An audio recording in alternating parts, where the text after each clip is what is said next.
I used to work the overnight shift at a distribution warehouse about a year ago. It wasn't glamorous, but it paid the bills. My job was simple: monitor the loading docks, handle the paperwork for incoming trucks, and keep an eye on the floor until the morning crew arrived at 6 a.m. The place was massive. Rows of steel shelving stacked to the ceiling with pallets, forklifts parked in neat lines, and buzzing fluorescent lights that gave everything this pale, sickly glow. At night, it felt like an entirely different world. The hum of the lights, the echo of your own footsteps, and the occasional creak of metal shelving made it feel less like a workplace and more like some cavernous maze you weren't supposed to be in. It was usually just me and one security guard. The guard made rounds every hour, so for long stretches, I was completely alone. That never used to bother me until the night I realized I wasn't actually alone.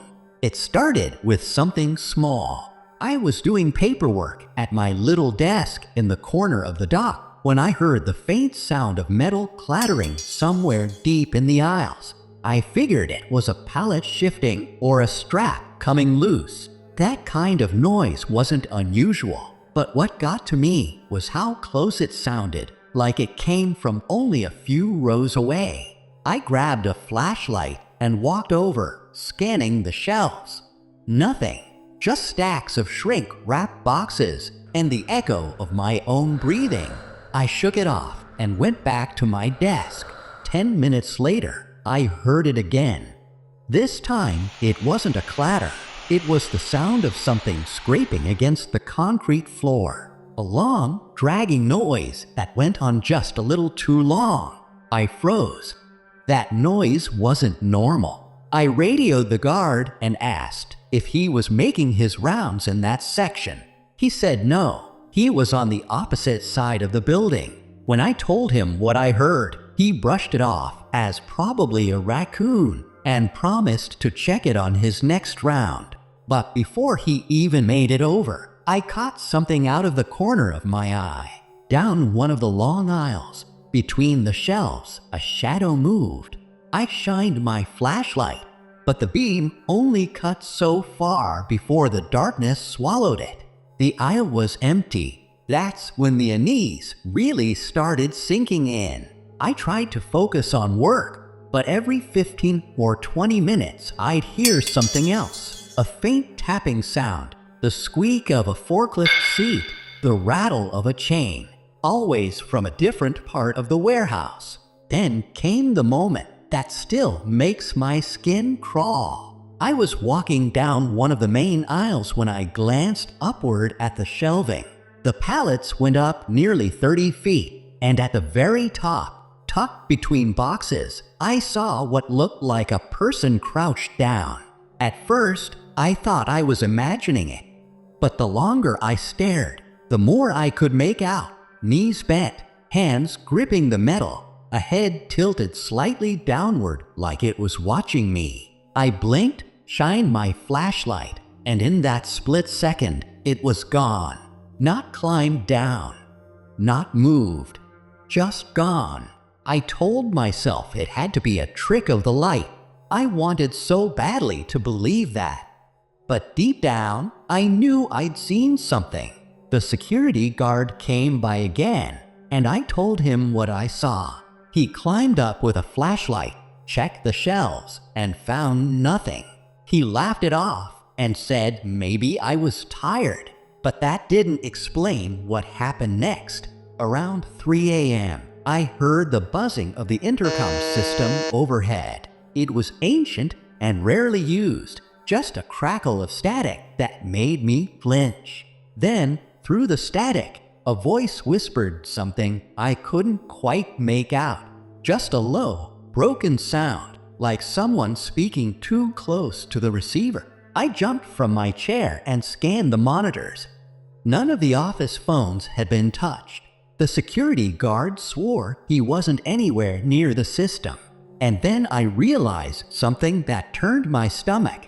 The intercom system wasn't connected to anything anymore. It had been disabled months ago. By then, I was shaking. I wanted to call my supervisor, but I knew he'd think I was exaggerating. So I tried to stick it out. At 4:15, the guard radioed me and said, "Were you just in the East Wing?" I said no. He didn't respond for a moment, then came back with, "Because I just saw someone walk past the cameras down there." I pulled up the feed.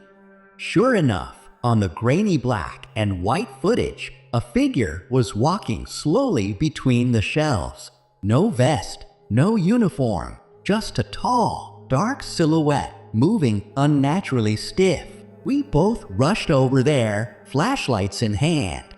But when we got to that section, it was empty. Not a single footprint in the dust on the floor.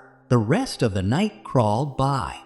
Neither of us saw the figure again, but the noises never stopped. Scraping, tapping, faint whispers that didn't come from our radios. When the morning crew arrived and the building filled with voices and movement, the feeling lifted, almost like whatever had been there slipped away with the daylight. The guard and I never talked about it again, but every night after, I couldn't shake the feeling that something was still up there in the shelves, crouched in the shadows, waiting for the lights to dim again.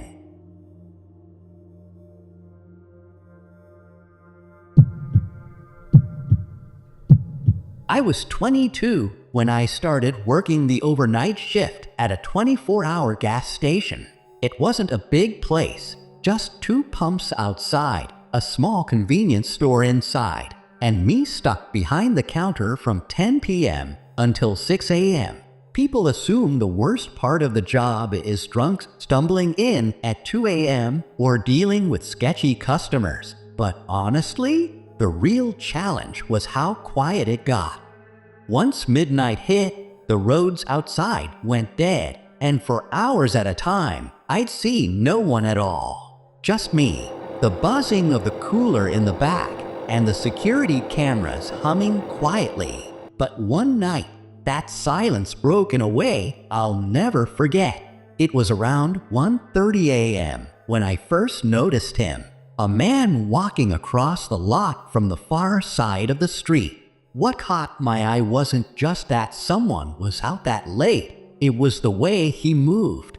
Slow, deliberate, like every step was measured. At first, I figured he was just a customer. Maybe his car broke down. Maybe he wanted cigarettes. But when he stepped into the glow of the station lights, I realized something was off. He was tall, easily over 6 feet, and rail thin. His clothes hung loose on him, dark jeans and a jacket even though it was humid outside. But what unsettled me most was his face, or rather, the lack of expression on it. His eyes looked wide, unblinking, and fixed directly on the glass doors. I straightened up behind the counter, suddenly very aware of how empty the store was. He didn't come in right away. Instead, he stood outside near the pumps, staring at the front doors without moving for almost 2 full minutes. Finally, I tapped the mic on the intercom and asked if he needed help. My voice cracked a little. He didn't respond, didn't even glance at the speaker, just kept staring. After a long moment, he slowly turned his head toward one of the pumps. He walked over, picked up the nozzle, and just stood there holding it, not pumping gas, not even pretending to, just gripping it like he didn't understand how it worked. That's when I realized he hadn't pulled up in a car. He'd walked here. A chill crawled down my spine. I was about to reach for the phone when he dropped the nozzle, letting it clang loudly against the pump. The sound echoed in the empty lot. Then, without warning, he started walking toward the doors. I stepped back as he pulled the handle and stepped inside. The chime above the door rang, but he didn't look up, didn't say a word. He walked straight past the counter, down the snack aisle, and disappeared behind one of the shelves.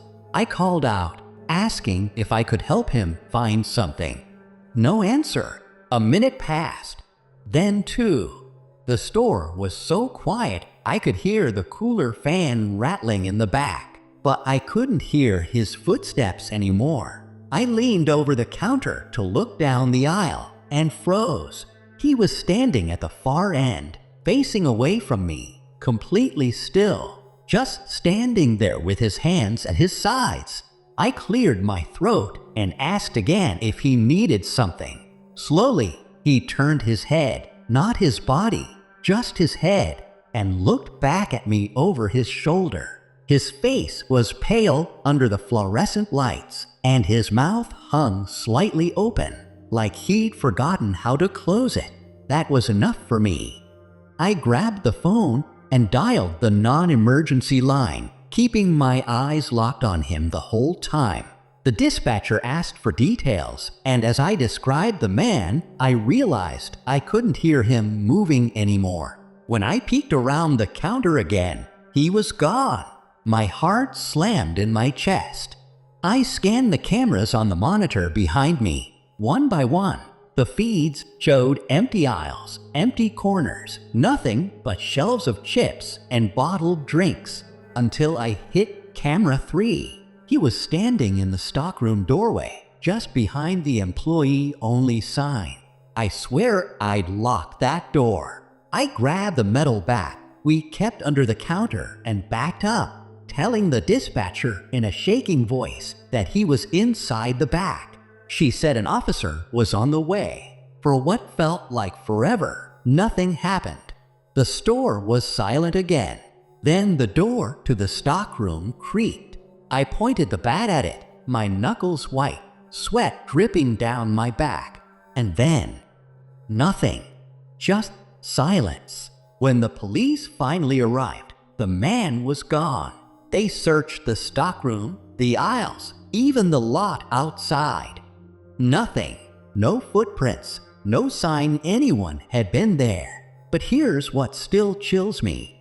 When I went to review the security footage with the officer, the cameras showed him entering the store, but never leaving. The last frame was him standing in the stockroom doorway, staring directly at the lens. And then the feed cut to static. I quit 2 weeks later.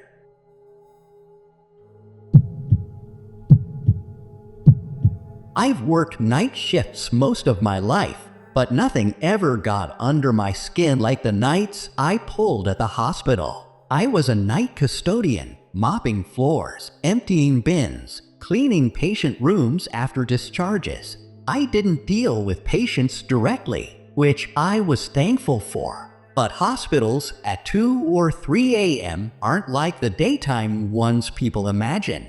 The bright, sterile halls that feel so busy during the day turn cold and hollow at night.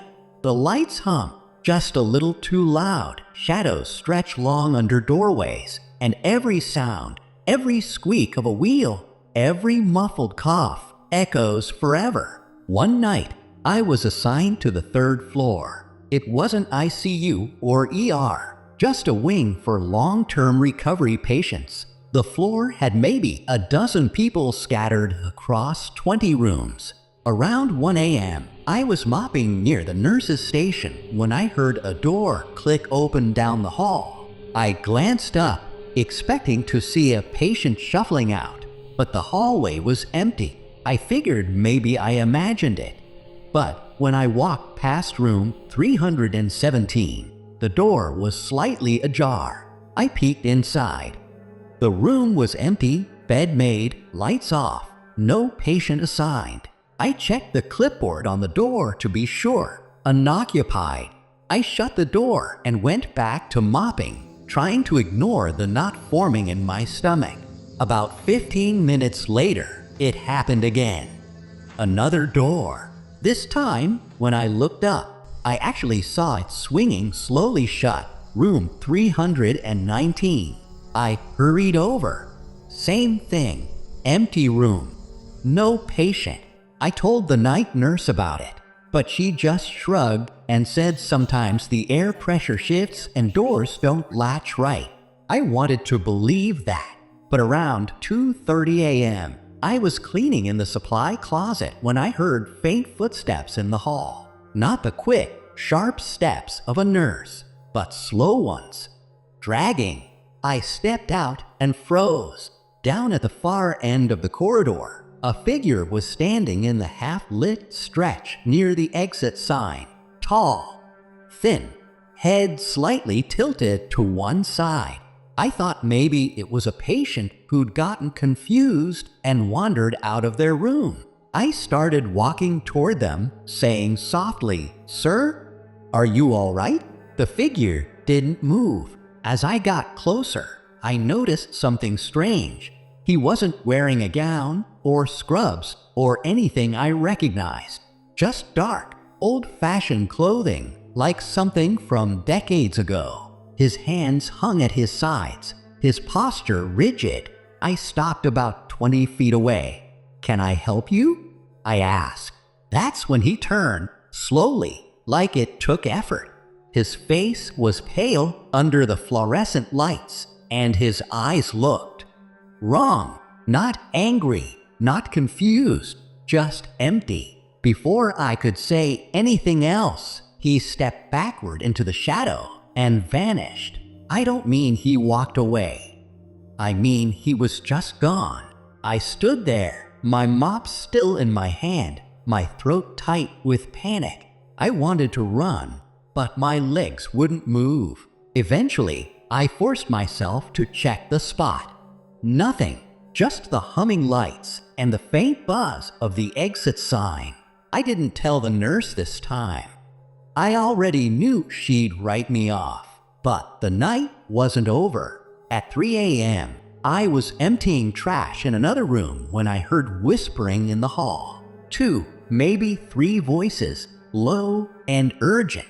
I stepped out, expecting to see nurses talking. The hall was empty. The whispering didn't stop. It echoed faintly, like it was coming from the walls themselves.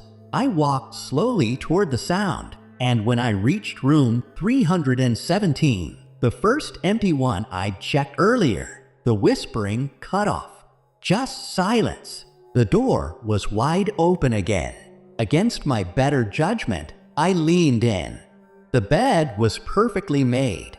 The lights were off. The only thing out of place was the bathroom door inside the room.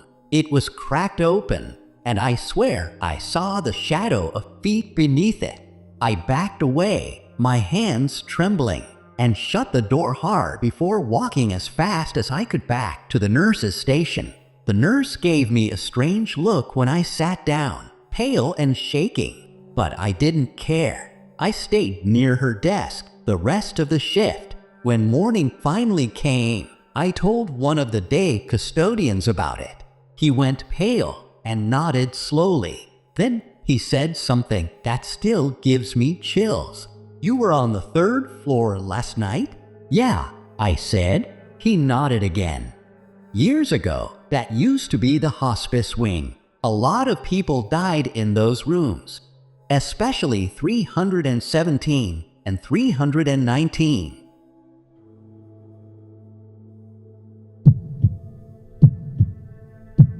A few years back, I worked the graveyard shift at a small roadside diner. We were open 24 hours, mostly serving truckers, night owls, and the occasional drunk staggering in after the bars closed. It wasn't glamorous, but I liked the job.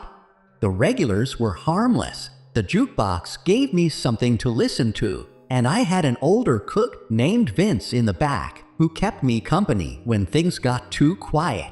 But one night, something came in that wasn't like the regulars. Something I still can't explain. It was just after 3 a.m., and the place was empty. No cars in the lot, no one in the booths, just me wiping down the counter while Vince smoked out back. The fluorescent lights buzzed overhead, and the coffee machine hissed softly, filling the silence. That's when the bell over the door jingled. I looked up, expecting to see a trucker or a couple of kids. Instead, a man walked in alone. He was tall, pale, and dressed in an old suit that looked out of place, like something you'd see in a photo from the 1950s. His hair was slicked back, and his expression didn't change as he slid into the first booth by the window. I walked over with a menu, trying to sound casual. "Coffee to start?" He didn't answer.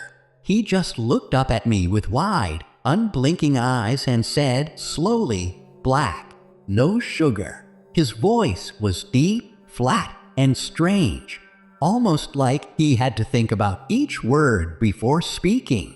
I nodded quickly and went to pour the coffee. When I set the mug in front of him, he didn't touch it.